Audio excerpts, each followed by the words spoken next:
The irony about this is that Barack Obama should have this. You know, he comes from a poor background. He was the child of a single mother. He's not managing to, I think, articulate his background. I agree with that. That's to the kinds of people he needs to win over. Because he doesn't come from old money or new money, and yet he has this problem with what he said the other day. Howard, you also wrote in your book, quote, "Representative democracy is not an easy business to conduct. We know that. We need leaders, but resent them. We distrust elites, but cherish the freedom of talent and ambition to rise to the top." It's so true. It's day of the locust sometimes. You make it in some world, people dump on you. You get elected president, people start dumping on you. Well, one thing is, I suppose we should view it as a measure of progress that we're unblinkingly talking about an African-American candidate as an elitist.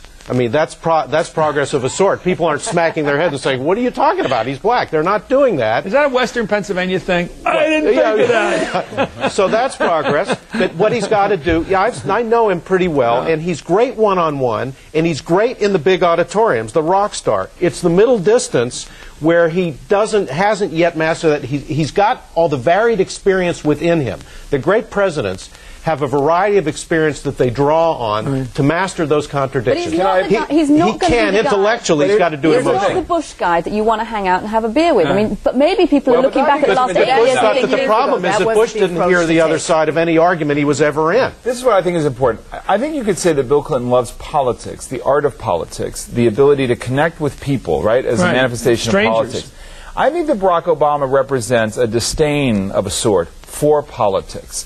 And he's resonating with new voters, new registrants, young people, who also look at politics and say, this is not for me. I don't want to revel in politics. Politics is meaningless. Politics is unresponsive. And David, I think he channels some of that. That's what it needs to be, a transformational candidate. And I think you have to question what sort of election this is. Candidate is this an election of change? By the way, I'm sorry, excuse me, Renee. Bottom line,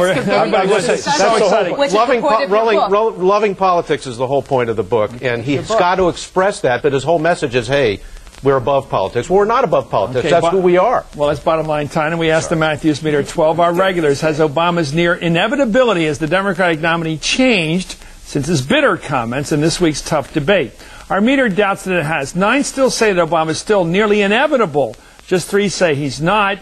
Howard, David, and Kathy, you're still with the 9. You say he's still nearly inevitable. I think it's the maths, Chris, and I think that there are enough superdelegates who are eventually going to decide this one way or another, who realize that if they go against the popular vote and the delegate count, it is going to be extremely hard at convention time to go out to the Democratic base and say, we are overturning the rules. Still a we are going out the delegates.